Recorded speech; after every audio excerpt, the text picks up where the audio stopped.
not the best team, but certainly one of them. And I think Richard Sherman has been right all year long, talk about how good they are. And when you look at them, defense and running the ball, that translates to the playoffs. What we don't know about this team is their quarterback, how he'll perform in the postseason. Defensively, with Nick Bosa, Richard Sherman, outstanding. Running game is terrific as well. I'm not so sure yet about the quarterback. Bill Plaschke?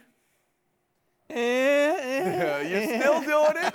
I'm not there yet with them. I'm not there with their schedule again. They only beaten one team with a winning record, and the Rams were a mess when they beat them. We'll see it coming down the stretch. Well, Carolina's a great point. I want to see Garoppolo. Yeah. I want to see Garoppolo, how he reacts under pressure. Can he win a game for them? Can he win a game that the defense gives him? We haven't seen that yet.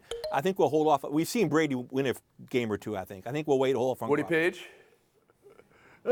What are you waiting on from Garoppolo? I mean, look at his 2 years where he's almost undefeated. And from when he went there, and then he was out all last year, and he's undefeated this year. I don't know what else more you want from him. But he added a number one receiver in Emmanuel Sanders, and their first connection was for a touchdown, so that's a big help. Are they the best team in the conference? They are now. Are they going to be from now on? Yes, they've got the Cardinals coming up in 2 of the next 3 games. They're going to beat them. They've got the Saints ahead, but they also, we're going to find out, they got the Seahawks twice, and they got the Rams again. So, yes, if you look at the schedule, they may be ending up with 12 or 13 victories, which probably would make them the best in the conference, because I still think that even though the Saints have a better defense, they're number 2. Glenn Yates?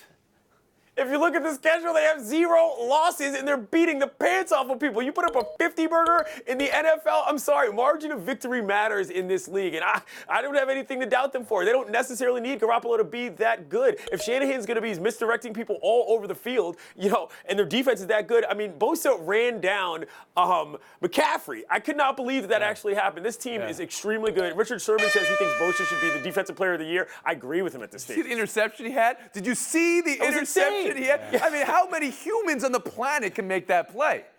I'm going to say San Francisco, and one of the reasons is unfair, but you have alluded to it. Last year, the 49ers were 4-12. So this is completely unexpected, whereas last year, the Patriots won the Super Bowl, so we assume they're going to be terrific every single year.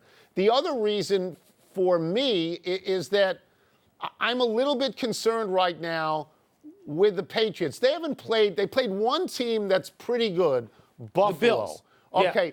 The 49ers have beaten the Rams and the Panthers, who I think are pretty good teams. But the Patriots have beaten garbage, as we like to say. So I'm afraid I'm downgrading them a little bit for that.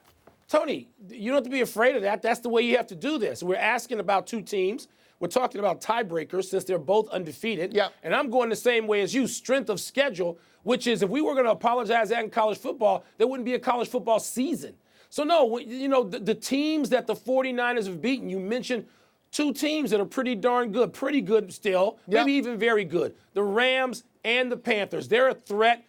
Some people thought the Rams are going to win the NFC this year. We came into the season, obviously they had a tough stretch. But I'm going with the 49ers. The defenses are equal. They're great. I say equal. They're great. They're both great defenses, Nick Tony. Bosa and I think is a this is wild going to man. shock you. Bosa could be the MVP. He's terrific. Tony, I'm going to shock you now and tell you that I think the Niners' offense is better than the Patriots' offense. Well, Brady's throwing right it in the ground. If he doesn't get an open receiver in 1.5 seconds, in the ground. It's in the ground. Let me just say this, as somebody who lives in Washington, D.C., and looks at Kyle Shanahan and Sean McVay and Matt LaFleur with the Packers. Their combined record is 19-4. And what they have in common is they were assistant coaches to Jay Gruden. You know what I'm saying? And we couldn't get one of them. Yes, I know exactly what you're saying. Thank you for watching ESPN on YouTube. For more sports, highlights, and analysis, be sure to download the ESPN app. And for live streaming sports and premium content, subscribe to ESPN+.